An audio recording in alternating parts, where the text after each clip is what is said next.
Opinions of the host, guests, and call-in participants. These do not necessarily represent the views of this show's distributors or sponsors. This program may contain obscene, profane, or otherwise objectionable language. Viewer discretion is advised.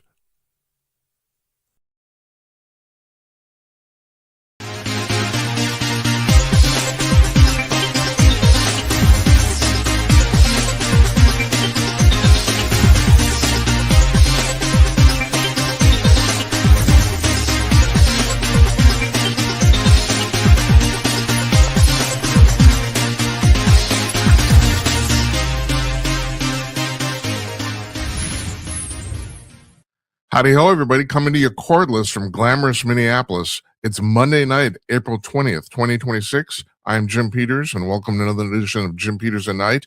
This is episode number 339, if you're keeping score at home. Our guest today is Tracy Byrnes, former Fox Business Network anchor. Currently, she's the vice president of women and investing at Liebenthal Global Advisors. I should read this right, shouldn't I, Tracy? And you have a podcast called Women, Wealth, and What Matters. And your latest book, which came out last month, is called Deduct Everything, Hundreds of Tax Tips, Legal Write-Offs, Credits, and Loopholes. Tracy Byrnes joins us not from her car, this is audio only, on the phone from New Jersey. Hi, Tracy. How you doing? That's a pretty great introduction, actually. Yeah, watch me stumble over all this stuff. I used to be really slick. You know, in my old age, I don't care anymore.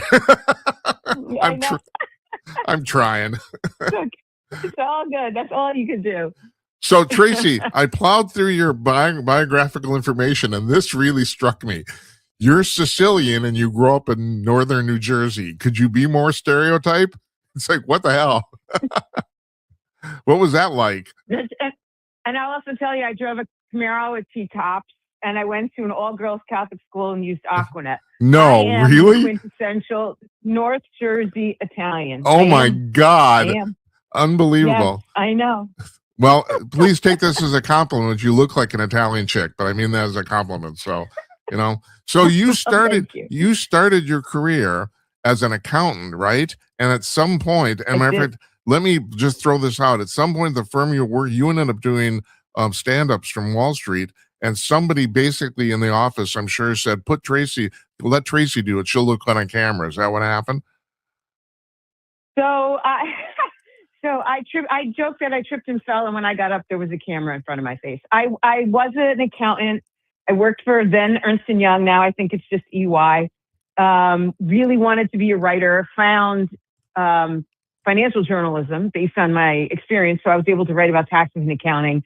I happened to be in the greatest spot in the world because Arthur Andersen blew up, IBM's pension blew up, all these really accounting-esque things were happening. And I was working all over the place. It was terrific. And I had a column with the New York Post.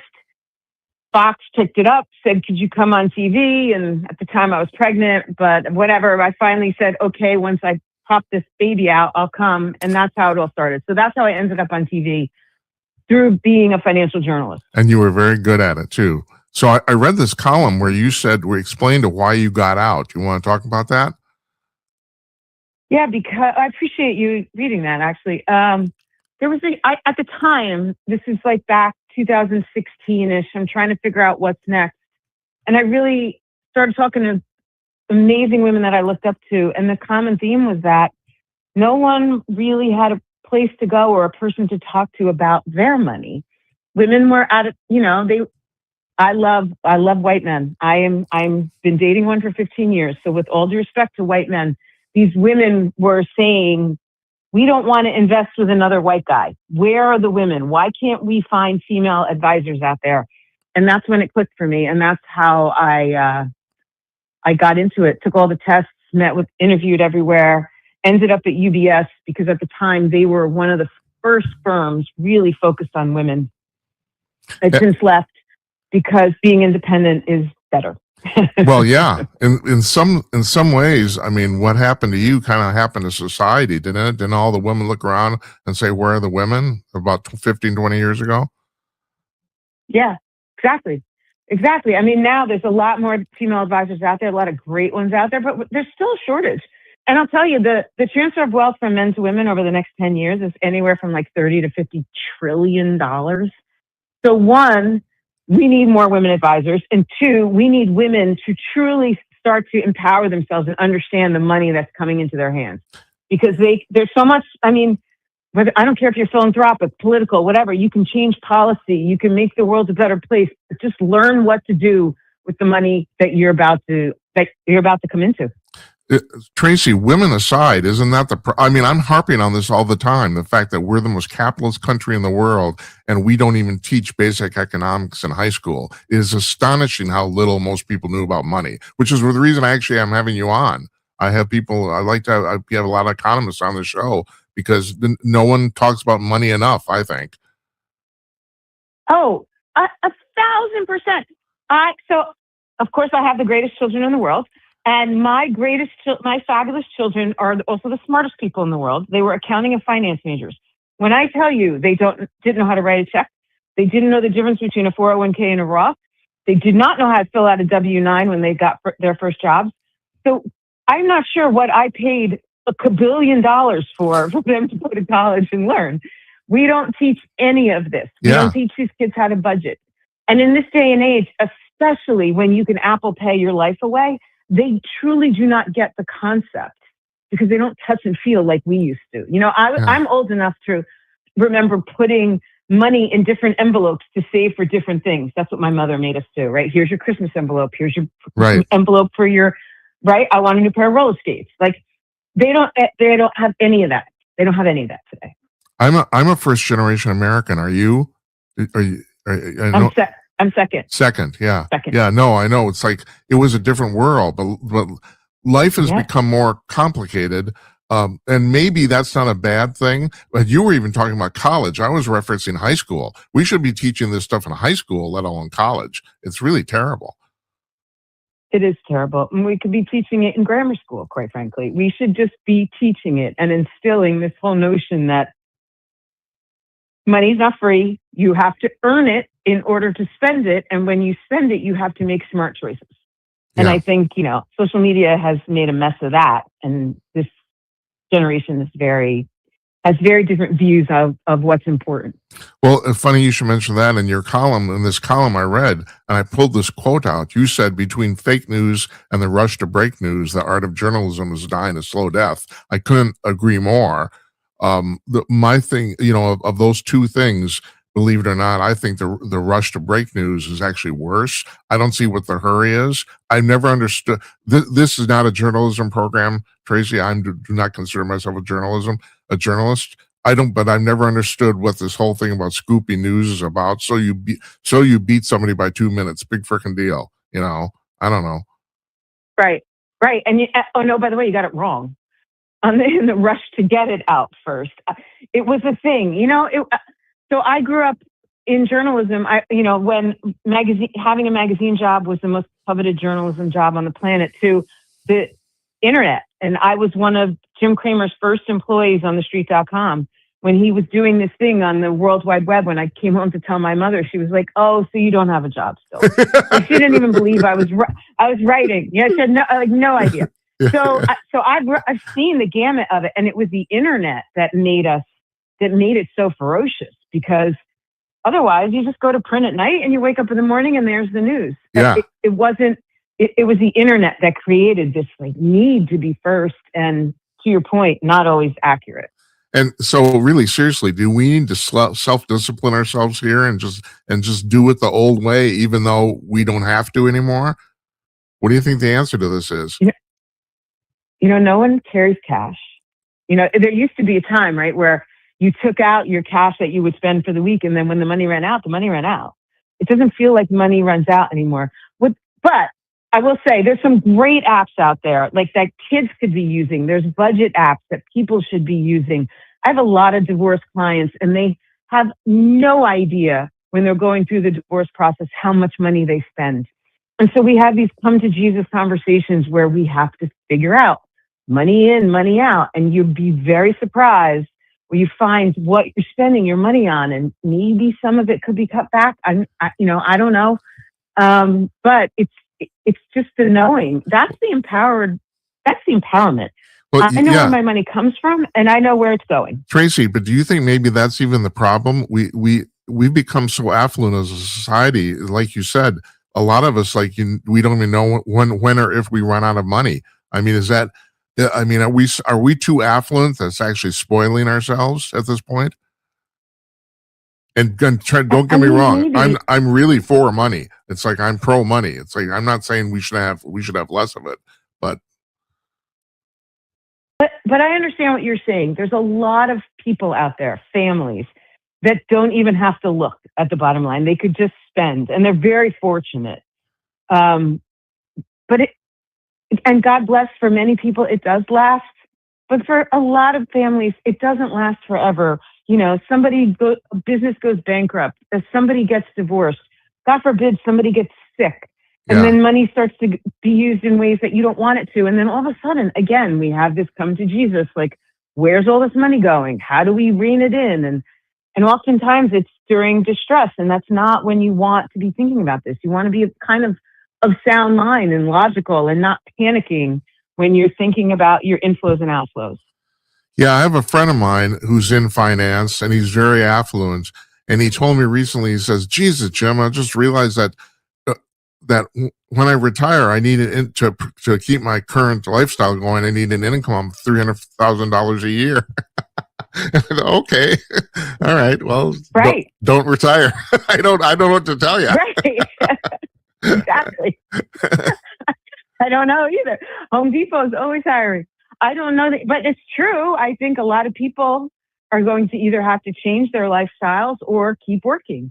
I mean, to be honest, you should keep working as long as you can because it saves you from dementia and all the things. But but it's, you know, it's a wake up call for a lot of people. Yeah, the same friend, speaking of that, said he told me he wasn't going to retire because every man he knows dies after 2 years after they retire, and there seems to be some truth to that. I don't know.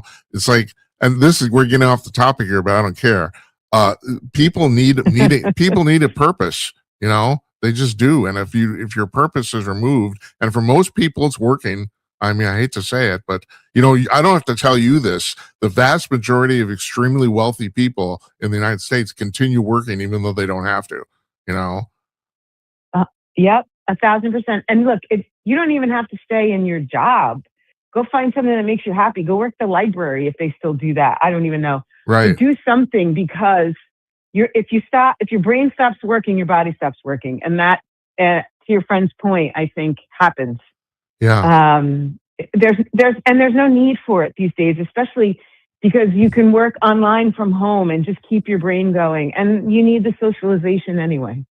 Yeah, that's true. Let's talk about your book a little bit. I had a guy on here named Mark Kwan. He's an economist, and he wrote a book recently, and his big thing is, and I'm just curious about what you think about this, but I think I know, but still. He said the only difference between wealthy people and the average person is that wealthy people know how to deduct for their taxes. I mean, there's some truth to that for sure, but wealthy people also have the means to hire someone to help them find, dare I say, the little loopholes in the tax code that they qualify for. Yeah. I think the tax code is very confusing. It's become a big book of favors out of Washington. And while the One Big Beautiful Bill Act is fabulous and had a lot of great intention, it just made things more complicated. And so that's why I wrote the book. I was hoping just to whittle it down into these little easy tips that, if nothing else, you can turn to your tax preparer and say, hey, do I qualify for this? It looks like something I should. Just that way you have a little bit more knowledge going in. So, not blowing the reason anybody should buy your book, what do you think are the most what's the word I'm looking for? Undiscovered tax loopholes that people should know? Well, you know, the thing is, nowadays they increase the standard deduction so that all those years of trying to figure out how to itemize, kind of, for a lot of people, might have gone out the window. I think the small businesses can really win if they pay attention and document. There's a lot in the bill, in the new act, I should say, for small businesses, investments in small businesses, the ability to write things off or expense them in the year you purchase them, as opposed to depreciating over a bunch of years. Like, that's all great news for small businesses. So they, in particular, should really take a minute and make sure you deduct everything you deserve. I wish the title of the book would, or there was room for it to say, deduct everything you qualify for. Deduct everything that legally you should, and don't be afraid. You know, I think a lot of people have this image, this like caricature image of this cartoon Uncle Sam coming to their front door, banging on it, and like taking away their dog and their small child if they do something wrong. And so they're so afraid to deduct things that they think may be on the margin. But if you legally qualify for something and you have the backup to prove it, take the dang deduction. You deserve it. Yeah. Because the rich are taking theirs. Right? And I don't know why, you know, middle income, lower income people are just afraid. They're afraid they're not going to be able to fight back. I'm not sure. Take it. Just document it. Well, you could say that about life in general. People are just too afraid. And also, I do have to bring this up, and you forgive me if you want to get pissed at me, that's fine. But women seem to be way more afraid than men about pretty much everything. I hate to say that, but do you agree with that, or think I'm nuts, or tell me if you think I'm nuts? No, I absolutely do. I mean, it is changing, but not changing fast enough. And again, I think it's because of the way we were taught, the way we were, you know, in school. The statistics show that girls fall out of math and science at a very young age. And then you have the whole traditional household. There's still a lot of women, you know, I always say my age and up because I'm 55. So my age and up, you still had a lot of that traditional, she stayed home, he went to work, she took care of all the household stuff, he took care of everything else. So she's afraid because she doesn't know. And she hasn't been asking questions, and she's presumed the whole time it was taken care of for her. You know, but that's just not, that doesn't have the way it has to be anymore. No, it doesn't. But Tracy, tell me, like, if you're God, tell me how you deal with the situation. On the one hand, there seems to be like an instinctive, you know, some women want to stay home and take care of their kids almost out of an instinctive point of view. But on the other hand, you can't discourage the woman who wants to be a scientist. My sister-in-law is a very famous scientist. She's quite in her field. She's very well known. But you can't discourage people like that from doing that. I mean, that's a waste of talent and just plain wrong. So how do you encourage? Basically, I'm answering my own question. Basically, you want to tell women you can do whatever you want. Literally, you know, anything's okay. Right. You know. So, but I'm concerned about the fact if you have a talent you want to exploit, you should be encouraged to exploit it. And if you want to stay home, that's fine too. That's it. But absolutely, I think women can do anything they want to do. The only thing they should be doing is just talking to your partner about what's going on financially at home. I get it. I wish I could have gone to the moon. So she goes to the moon. She's doing all the things. She also probably is making sure that little Johnny has sneakers for soccer and that so-and-so has money for the school trip. Like, she's got all the day-to-day stuff going. Plus, she's going to the moon. So then she hands off the long-term stuff to her partner and says, look, dude, I'm going to use traditional family here. Dude, do something. Here, manage our long-term stuff because it's not going to knock the wheels off the bus today. So he does that. That's fine. But the problem is she never asks about it. So assign it out. You know, if you were a small business owner, you would give people a task, and then you would have a meeting on Fridays over bagels in the morning and say, so how'd it go this week? And that's the problem that many women do not do. They do all the things, but they just don't ask the questions. And that's all I'm saying is just start asking the question. Hey, darling husband, how is our IRA doing? Hey, how are we paying for college? Hey, do we have life insurance? Just ask some questions.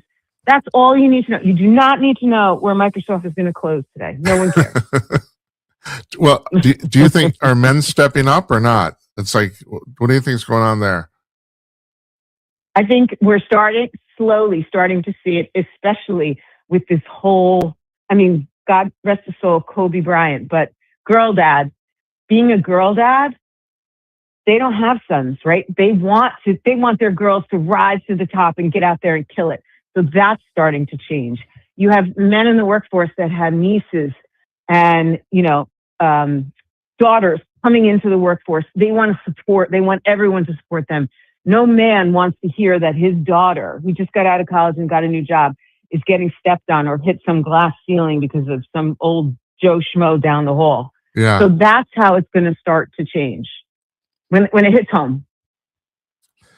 My wife was involved in corporate America, and she did very well. And without blowing what she did for a living, she always said, and I knew these guys, so I know she was right.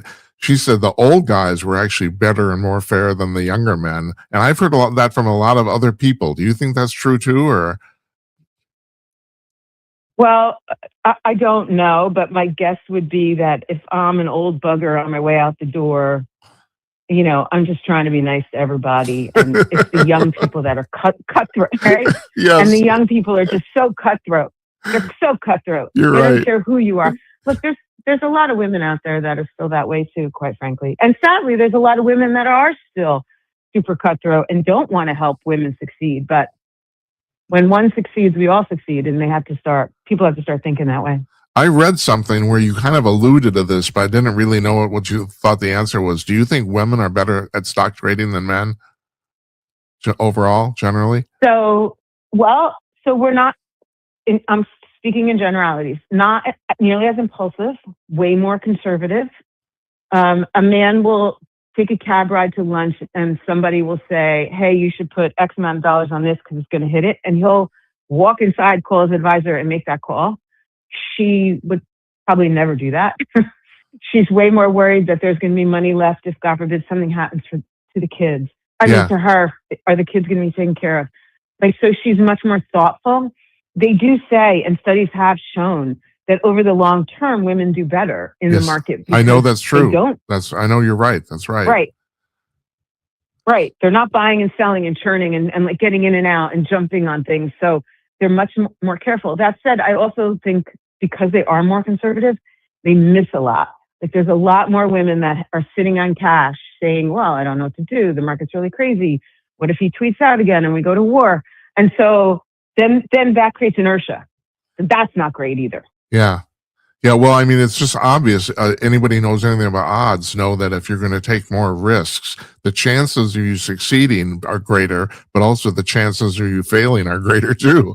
That's just that's just the way things work. The one thing I have found that I find kind of fascinating is if you're going to mark 2000 as the basic place where people were able to get into the stock market directly. I mean, I knew in the 1990s you could, but let's just for a benchmark say 2000 was when people started to do that. Now the market basically, I think it's overrun by amateurs, and because of this, we see these huge swings on almost a daily basis. On just like, for example, like the way the Iran war is going, depending on how oil prices are, even though.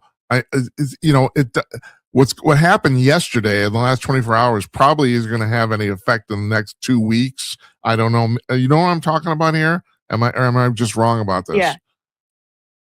No. So there's a lot of knee-jerk reaction in the market nowadays. Yeah. I tell clients sometimes, stop watching business news, watch the Food Network. Learning how to make a good puttanesca sauce, you'll be better off than dealing with the anxiety of what goes on in business news these days. It causes too much anxiety for people. So, but that also buys the case for diversification. And I can't sing and extol the virtues of it enough. If you are fully diversified, these wild swings are much less painful if you're holding all different things. Lots of people just want to hold the big tech names, the NVIDIAs, the Amazons, the Googles, Metas. That people just love that stuff. But we just saw it. Those things fall like a rock. I mean, granted, they come back, but if you don't have a stomach to manage that fall like a rock, you're sick to your stomach, and that's not long-term diversification. To me, that's frightening. So having yourself diversified, having your portfolio diversified, that gets you through the wild swings that are in the market these days, and they're getting wilder by the day. Yeah, they are. And also you're touching on something here that I think is kind of important, and that is, and this is true pretty much everything in life. And this is one of the things I harp on. it isn't either or. You can buy a little bit of Nvidia. You don't have to go all in. I mean, Exactly. this is what you're talking. You're talking about diversification. I mean, if you tell me if I'm wrong about this, if you run a really good diversified portfolio, the chances of you losing even the majority of your money is zero. Isn't that probably true? But I wouldn't say zero, but I would say the pains are way less. Yeah. If if the tech stocks come down but you have some tech and you still have some of the banks, or you still have some of the pharmaceuticals, and they're not getting beat up today, your portfolio then is still hanging on. Just because the tech is down, you might be down a little bit, but you're not down a lot. And that's all we're trying to do, is make sure people could sleep at night, right? If you're in the market, you have to be aware that it's going to go up and down a little bit. You have to take that. That's just part of the game. Tracy, but to minimize and mitigate it is what we try to do. Tracy, what are your thoughts on the whole AI thing, both from an investment standpoint and just as society in general? What do you think? How's that? So we've seen the tech stocks recently. I'm sorry. We've seen the tech stocks recently get beat up. It's okay because of the AI stuff, right? Yeah. So because the world is saying, investors are saying, right? You invested all this money in AI. Well, show me the money, kind of thing. Like, what are you doing with it? What are we getting out of it? Are you seeing the, products coming to market that are working, all the things? So I think there was a little, I keep using come to Jesus, but there was a little come to Jesus moment for the tech stocks. So there's that in the stock market. And in life, I think a lot of people are scared to death of it when we should really embrace it. It's going to help productivity. It might take away some entry-level jobs, some even bigger jobs, but it's also going to create opportunity. We thought the same thing with the internet, that it was going to take away. This is the end of the job market as we know it. It created so much opportunity for people. I think the entrepreneurial American spirit finds opportunity in things like this. And so I'm not scared of it at all. I think it's going to be great. I think it has definitely streamlined my day. And I don't even care that people are trying to pick good stocks and use AI. Fine. Not, like I said, knowledge is power. At least we have a conversation to go on. I'm not afraid that my job is going to be taken away by AI at all. I know at the end of the day, and maybe it's because I work with women getting divorced and stuff, you still want to talk to somebody. You still want someone to understand. And AI is only as good as the information you give it. So if you don't give it all the variables or know enough to give it all the variables, you're not going to get the right response. Yeah. So there's still a need for people. Speaking of needs of people, this is another thing you wrote in the column where you talked about why you got out of the broadcasting business. And I thought this was a great quote. You said, making a difference in one person's life matters way more than getting your face in front of hundreds or millions of people. And you know what that reminds me of, Tracy? I have a hard time with the whole televangelist thing, because I think the televangelists create a false relationship with their viewers. Because I think you're right. I mean, a minister, if you're going to be a finance minister or just a spiritual minister, you have to interface with people one-on-one, don't you? I mean, it's like, I totally buy what you said there. I think that, even though I'm on the inner tube doing this, you have to, interfacing with people, we need people like you who are going to actually sit down with somebody at their table and to explain to what's going on, rather than people like me who are mouthing off like idiots. Well, okay. I don't think that's true. I think you're serving a purpose as well. But I do think when it comes to your money, people they're scared. They're sketchy. It's their money. They worked very hard. They're not going to just trust it to anyone. And I always say, you have to be able to have a glass of wine with me if you want to work with me, because you have to trust me. I really should be your first, if not second call when things happen in life, right? So-and-so's getting married. You should call me because we might have to plan a wedding now. Yeah. I got to put money aside for you. Or so-and-so is sick. You got to call me. Let me know. So we have to have that kind of open relationship, and you don't have that with AI. You just don't. No, you don't. No, AI is never going to replace that. That just isn't that. And you just touched on something which is totally off topic, but I have to bring this up because for years I was a professional DJ. I DJ'd hundreds of weddings. What's with the cost of weddings? It's freaking unbelievable. I mean, how much weddings cost. I don't, now granted, I benefited from this, but still, like, why? I don't understand why somebody would spend $100,000 on a wedding. I don't. I wish I could actually get young people in front of me and say, please don't spend this money. Yeah. Please don't spend this money. Put it aside, go buy a house, have a backyard barbecue, and call it a day. Hell, go on a cruise. Because of right. Or just go buy a house. Yeah. Or do something. Not to mention, because of the space I work in, I know that 50% of these marriages are going to end, which is a terrible thing to say. I never even thought of that. But I mean, right? I think about the amount of money. The Italians, they have to throw you a big wedding. With the whole thing, right? Right. I think about the money my mother scraped together for my wedding, and I got divorced. That's terrible. Yeah. Terrible. So yeah, I'm with you. But by the way, may I just say, totally off topic, having a DJ at a wedding is the best thing.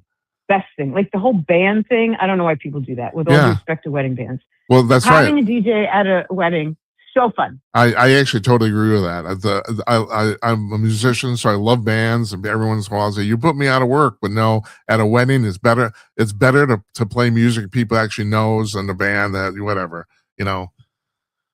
Geez.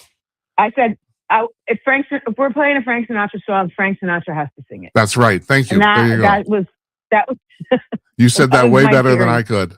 Way better. What's in your future right now, Tracy? Were you going to write another book?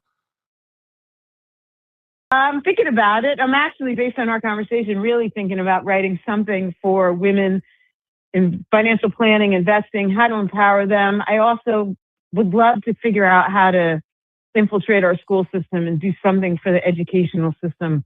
But, I love working with my clients. I'm always happy to help. Divorce is sucky, but there is a light at the end of the tunnel. So I really do love what I do. I didn't ask you, do you miss being on TV? Regularly, daily? No. You know what I miss? I miss talking to people like you and interviewing people. I do miss that, but no, I was never the girl that liked sitting in hair and makeup for 42 hours, and I had 4:30 a.m. wake up calls. No, I'm good. Yeah. So I think you have. Yeah. I think you have the best job. Actually, I'd rather do what you do. I'm not getting paid for shit, but yeah, it's a lot of fun. Although it is a lot of work too. I'm sure it is. I mean, we do this 4 nights a week, and there's always a different person. I'm proud of the mix of guests we have on the show. It's very diverse. So, do you want to talk about UFOs? We can talk about that. I think that's great. Yeah. Good for you. I mean, look, you're doing what makes you happy. That's all that matters. I'll share you a little joke about that. Jimmy Fallon said this on Fox News. He said, those drones that were over New Jersey, they weren't ours because in New Jersey, nobody uses a blinker. I thought that was pretty funny. That's actually really true, too. Well, when you have something to announce, I hope you come back, Tracy. Okay? Whether it's another book or whatever. Love to, yes, I would love to. I so appreciate you having me, and I'd love to come back. That's terrific. I've enjoyed talking to you. Hopefully we can do this on video next time. But I got you. I apologize. No problem. I have your picture on the screen. Here's a picture of your book. You can't see it, but I put that on the screen too. So the cover. So people can see that. Amazing. Thank you so much. I know Thank you. I appreciate that. My pleasure. My pleasure.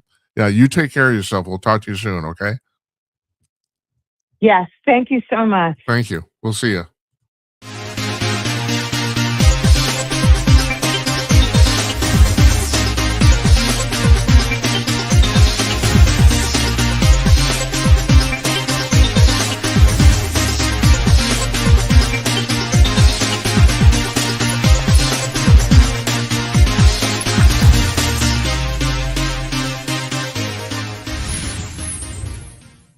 I made it.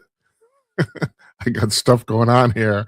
I had to I had to get I made it before the intro was done. You don't want to know. Thanks to Tracy Byrnes for joining us there. As Lou Grant said, I like spunk, or you got spunk, but unlike Lou Grant, I don't not like spunk.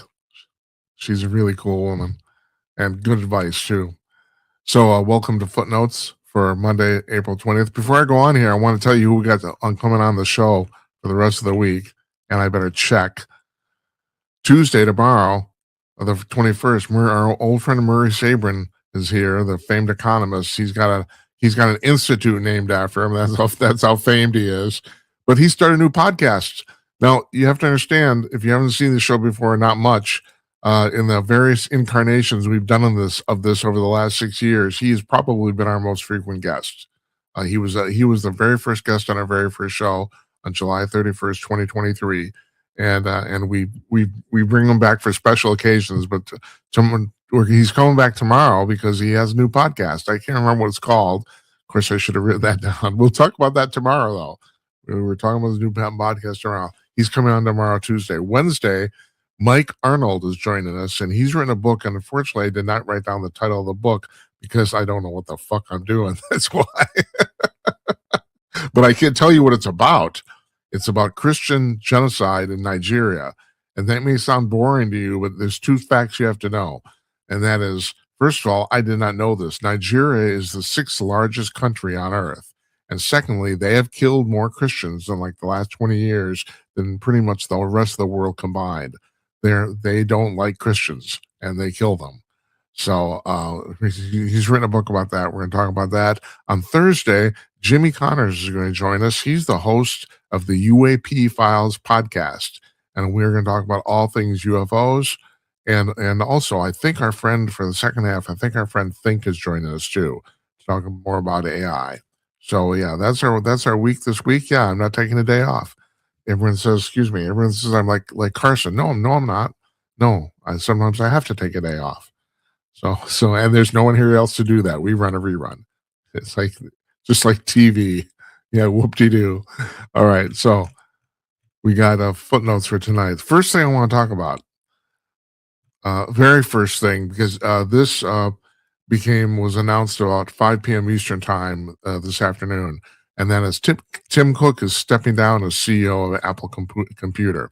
He's going to become the executive chairman as of September 1st. He's going to be replaced by John Turnus, who's currently the senior vice president of hardware engineering. He's going to become the new CEO. Just thought you'd want to know. You can make an argument maybe that Tim Cook's acting as executive chairman already. I don't say that with any animosity or any negativity at all. It's like it's going to be it's not going to be so much a new role for him as less role, I think. What do I know? So the Iran war. So now if you listen to the press, everything got screwed up this weekend. And I think I've said this before, but I'm really, really digging in on this. Everyone says, well, the Iranians are stalling for time. No, actually, I think we're stalling for time. I think they knew all along this is not going to work out, because I read something by a guy named Bill. Is it Bill Phillips was his name? I can't remember. And I should have written this down too, over the weekend about the fact that about the Iranian Constitution. I never read the Iranian Constitution. I bet you haven't either. There's parts of the Iranian Constitution. This was an article on FoxNews.com. He quoted large paragraphs from it. They're basically the Iranian Constitution says they want to take over the world. That's basically what it says. That we're going to make the entire world Islamic. That's the goal of our country. You're not going to be. These people can't be reasoned with, and that's I'm not the only person point this out. This has been the problem with all the previous administrations. They're going under the assumption of what I would call Western rationality, and that doesn't fly here because they want to take over the world. It's basically they're basically Hitler. Basically, I've always said this, and other people said this too. If Hitler didn't need Britain. If he had just stopped and just taken Europe and left Britain and even forgot about Russia, it would be Germania. He would have he would have his giant country. He would have what the European version of the United States. That's what he would have. But no, he decided he wanted the whole thing, and he went crazy. And a lot of people think he literally did go crazy because at the beginning of the Second World War, around 1931, 1930, he was a brilliant military strategist. And then by 42, 43, it all kind of went to hell. And a lot of people think he lost his mind. A lot of people think he might have lost his mind because he was addicted to drugs. So who knows? But at any rate, that's my point here. The Iranians are Hitler. They want to take over the world. You can't reason with these people. You can't. I think the Americans, the administration has known this the entire time. They've gone under this assumption. So we keep floating these deals and stuff like that. No, we're biding time to get our military shit together, and also to so that we have some time to react to whatever is going on over there. There seems to be, I shouldn't say seems to be, I think it's pretty much confirmed now, that there's a struggle internally between the Iranian Guard and the civilian political leadership of the country. For all practical purposes, the supreme leader does not exist. They made him up. So, I mean, the new one. The old one very definitely did exist, but he died the first hours of the war. So this is going to be really interesting. I do not think that this has been this has been an entire ruse on the Trump administration for the entire time. They've been taking their time here because they want to get their military strategy in order. They want to get their military physically in order. That is, you have to move people around. It takes aircraft carriers only travel 30 miles an hour. It takes a while for them to get there, whatever they got to do. And I think that's what's been going on here. That people say they're yanking our chain. No, I actually think we're yanking their chain. And you can make an argument that's what happened over the last week. The Iranians set up a blockade, and then we said no, it's our blockade. And then all of a sudden we took over the blockade. It's like, really? They're a paper tiger, and the thing is, they always have been. We know that now. That's Trump revealed that. All this talk for years and years and years about how they were going to crush the West, it was all bullshit. They had nothing, and they still have nothing. So anything can happen here. But a lot of people, if I'm going to put Vegas odds on it, I'm predicting complete victory. And what I mean by complete victory is that there will be a regime change. There will. So anyway, that's what's going on there. In the meantime, Batia Ungar Sargon, who has a show on News Nation and she's a columnist, I think, for the New York Post. She wrote a Substack column this weekend about the fact that, and this can't be stressed enough, Trump derangement syndrome has completely ruined the Democratic Party. They can't think straight. The only thing they know is they hate Trump. That's the only thing they've got. And it's going to be their downfall. Excuse me. They don't have any leadership. They don't have any ideas. They're certainly not catering to the American public. And even if the Republicans lose the midterms and the Democrats come in power, all they're going to do is just impeach Trump nonstop, and they will make asses out of themselves. That even if that happens, there's still. I predicted this for quite a while now. They will be out of power for the next 20 years. I really do think that, at least the next 4 or 5 presidential administrations. I expect a 20-year run for the Republicans. I expect what's going to happen here now is what happened to the Republicans like 70, 80 years ago. I mean, it bears repeating that between 1940 and 1996, the Democrats controlled Congress that entire time. What is that, 46 years? 56 years? Yeah, they did. I think so. I think this is going to be the reverse. I think I'm not a Republican, but I'm a conservative. I think that the Republicans will control Congress or the government of the U.S. for a long, long time. And these people stepped in it. I mean, their stupidity is mind-boggling. They have their hatred of Trump has completely overrode any rationality or any problem solving that these people have. They have not. It's unbelievable. It is truly Trump derangement syndrome, and it's ruined them. It's just incredible. The Obama Presidential Library in the south side of Chicago is going to open this summer, and the admission's $30.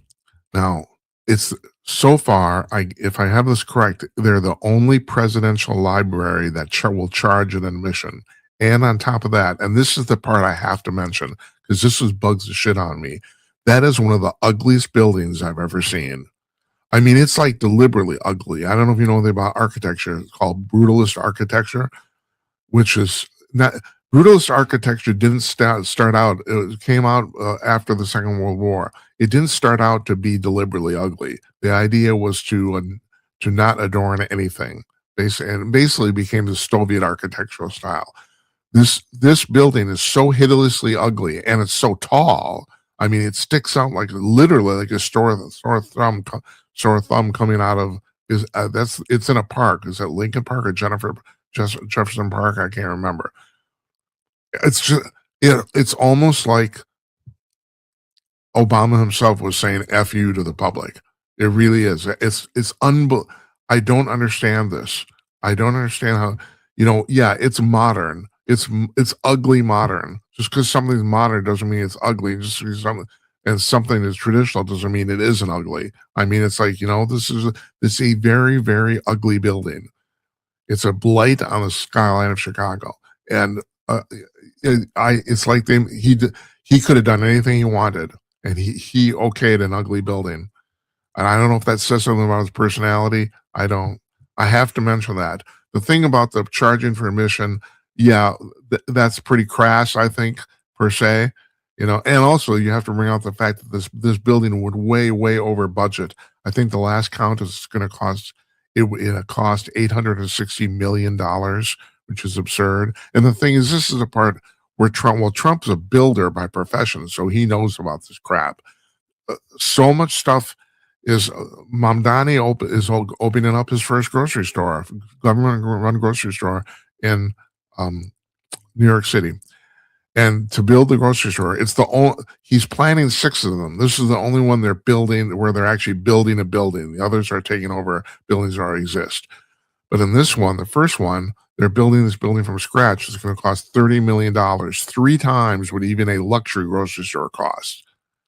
And it's not scheduled to open for 3 years. And who knows what that's going to happen with the budget and that time. And on top of that, I just found this out this weekend, and that is they're only going to have reduced prices on a very select, limited list of items. So other than that, the prices are going to be pretty much the same as everywhere else. What's the point? What is the freaking point if you're not gonna subsidize the prices in this grocery store? I don't understand. It's just people, little children who want to build things. That's what it is. They want to be big guys on campus. I mean, this is absurd. This guy's mayorship is going so far way worse than I thought it was going to, and I didn't have any high hopes here. But I thought he's going to be so strangled by both the State House in Albany and his own city council, and the New York City Council is huge. There's something like 70 or 80 people on it or something like that. I thought he wouldn't be able to actually do any of this shit, but no, he's doing it, and it's failing miserably. I mean, this thing's going down his tenure's going down the tubes way faster than I thought it would, and it should too. Like we need communists in the most capitalist city in America. Yeah, that's a great idea. Oh, and by the way, he is a communist, no matter what he says. I mean, it is strictly communism. That's what he's advocating. So the Roku company, who makes the operating systems for TVs for streaming, they announced that in the last week they cracked 100 million users. There's more than 100 million televisions in the United States with a Roku box hooked up to them, or their Roku TVs built in, or whatever, however you want to call it. But that's pretty substantial. I mean, and the thing is, I could say they're customers, even though technically, once you buy the box, you don't have to pay any more money, and it's a pretty good deal because there's a whole bunch of free television. If you have a Roku box. Well, first of all, there's a Roku channel itself, which is apparently now the second most watched free channel on cable. I don't know what the first is, but it's probably either Pluto or Tubi, and you get both of those. And so you got three free channels with gobs of stuff to watch. If you're not picky, that you can, it's unbelievable how much television there is. And shit, we're doing it. We're adding to the pile. That's what we're doing. Yeah. But this is really, it's you pay 30, 40, 50 bucks for a Roku box and you can watch television till you're blue in the face. It's really amazing. So the reason they call them customers because you do have to sign up for a quote unquote account on Roku. You do. So yeah, so they're tracking you, but once you buy the box, you don't have to buy anything. I mean, you can buy Netflix and run it all through your Roku box. You can do all that stuff if you want. But like here in the office, we run Hulu TV, which actually I'm dropping in the next week. But and we pay for that through our Roku, but still, you don't have to. So it's actually a pretty cool thing. They hit 100 million users, and along in the television news, get a load of this: Disney, the next Super Bowl 61 is going to be on ESPN and ABC simultaneously, both owned by Disney. And I think I read that it's going to be on Valentine's Day. I don't remember it ever being that late in the season, but whatever. That's February 14th. It's going to be on Valentine's Day. The starting price for the commercials that Disney is pitching of the commercial breaks, 30 seconds, $10 million. That's $3 million higher than for the last Super Bowl this last year on NBC. And apparently the advertisers are balking. They think that's too much. They are not selling these things. So it's going to be interesting to see if Disney ends up dropping the price or if they just wait it out. I mean, I think they think that sooner or later the advertisers will come around. I don't know if that's true. I just don't. But it's a mind-boggling figure. And you have to remember, it's not $10 million a minute. It's $10 million for 30 seconds. It's actually $20 million a minute.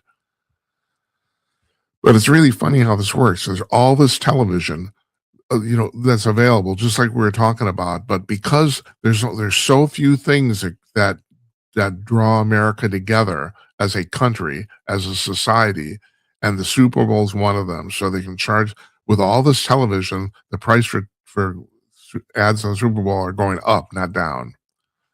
So you can make that on what you want. There is so much video content.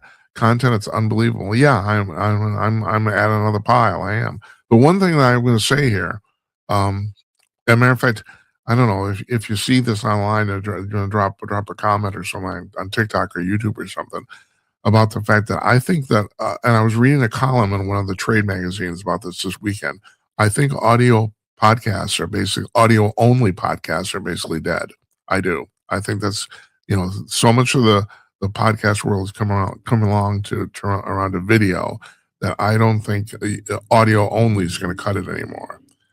Now we finally have an audio feed for this program after several months of fucking with it, and we're running it through Spotify, and they take care of it for us. But you can listen to the program only on just basically audio. I don't think anybody's doing it based on the statistics I see. Most people even listen to podcasts, run it off a YouTube video, and then just don't watch. So that's an interesting thing too. As I said earlier, we started this show on July 31st, 20. All right, let me try again. We started this show on July 31st, 2023. When we started, we were doing this show completely live. There was already, even that was 2.5 years ago, almost 3 years ago, there was already a slew of video podcasts. That was not unusual at all. But doing podcasts live on video was relatively unusual at that time. We had to pull a few strings to actually do it. But that's now completely caught up too. That this is now commonplace also.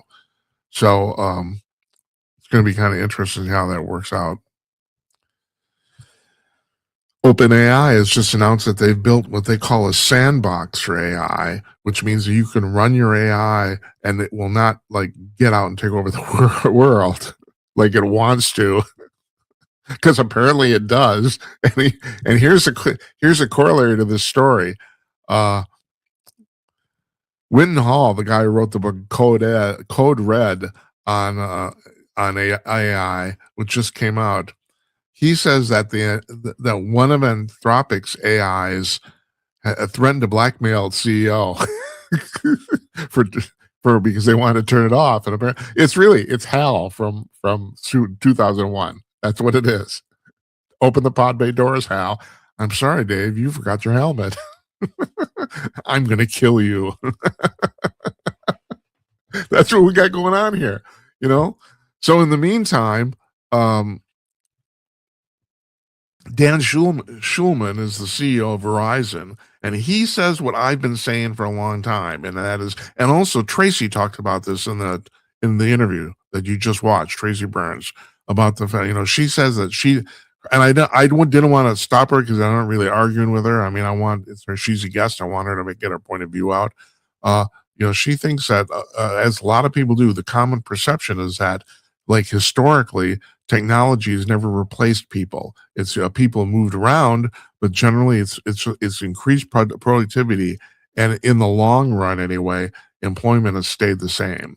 I do not think Schulman talks about this too in an interview. I do not think this is going to happen this time. I think this time is actually different, and the reason is because technology in the past replaced people's jobs and tasks. Now, AI, especially when you couple it with robots, either android physical robots or virtual robots, replaces actual people.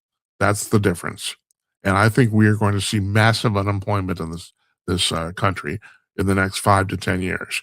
And Schulman does too. He says he thinks it's going to be 20 to 30%. You got to keep in mind, during the Great Depression, 1929 to 1938, unemployment was in the United States was 25%. And I think we will probably outdo that this time. I think for a short period, I'm talking about, I call this the short term, but what I'm talking about short term is 2 to 10 years from now. So it's not that short. In the long run, yes, we will figure this out. But I think the unemployment hit here is going to be way greater than people think. And Schulman says that all of his CEO buddies privately think that too, but nobody wants to talk about it. And I totally believe that. I do. There's going to be an enormous number of people here. Let me just use a little vernacular, who are going to be fucked. There you go. That's going to happen. At least I think so. We'll see. Finally, this is so stupid. I mean, and we talked about this. I mentioned this in the show description tonight. So I call this the "Why is everybody so horny" department, and I think we'll run this as a regular thing. So, Greta Thunberg has been she's got another flotilla going. And I think they're going to Iran, if I'm right, or something like that. Well, they had a big controversy on their boat, or one of their boats, because apparently one of the guys is sleeping with all the women, and that's wrong. Now, Ed Morrissey on Hot Air, the editor of Hot Air, he's and a regular guest on the show, he pointed out in his column that first of all, these people aren't paid; they're volunteers. Secondly, they're all they're adults. Everyone agrees. Everyone's consenting. There's no rape or sexual assault going on here or anything like that. But apparently, one guy sleeping with multiple women on a boat is wrong. And I'm thinking, since when did all the lefties become so uptight? When did that happen? But you can't have that. No, we need some order here. Get your penis out of there. What? Oh man! And the thing is, and so the name of this the segment I just call why is everyone so horny? That's what happened when Lauren Boebert was talking about Eric Swalwell, and she actually said to the press, the exact quote is, "Why is everyone in DC so horny?" And she was caught jerking off some guy in a theater a few months ago. It's on camera. I don't know if you're the right person to address this lady. I really don't know. Why is everybody so horny? We're humans. That's why. God almighty. Unbelievable. Like you need You need an answer for that? That's a real question? No, it's not. I would call that rhetorical. Oh God, unbelievable. Yeah, that's it for tonight, folks. So I want to thank you for watching. I really appreciate it. So if you're on one of the surfaces, please subscribe to us or someone, I'd really appreciate that a lot. You know, we got this thing. Some of this I'm not going to mention it because God knows they probably tag me or something. One of the services has shadow banned us for now 2 or 3 years, and we have almost no viewership from on our show there, even though the shorts on that platform are getting thousands of views. And I don't understand it. And like I was telling somebody in the biz, the only thing I can think of is that they're in different departments. So, you know, so somebody's watching. Anyway, yeah, I'd really appreciate it if you did that. I'm going to go through once again tomorrow. Got Murray Sabrin coming on, big time economist, our old friend, Mike Arnold on Christian genocide in Nigeria on Wednesday, and Jimmy Connors, the host of the UAP Files podcast on Thursday. That's our show, folks. I'm Jim Peters. I really appreciate you watching. Good night, Uncle Donnie, wherever you are, and good night to you, wherever you may be. We'll see you tomorrow night, folks, with Murray Sabrin. Take care.